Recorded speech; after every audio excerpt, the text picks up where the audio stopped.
Hey guys, welcome back. So in this video I'm going to show you how you can reset your watch.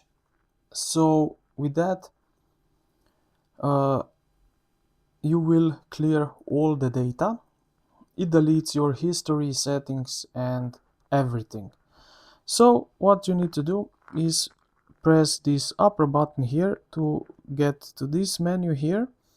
Now jump all the way to the down to the system action button to confirm, and then scroll down a little bit where you will see reset menu. Click on it, and then you have here reset to default settings, delete all activities, reset totals, delete data and reset settings. So if you want to do that, you can access this like I show you right here. So I hope this video helped you out. If you did, consider to like the video and subscribe to the channel. Thank you for watching, and I will see you in the next one.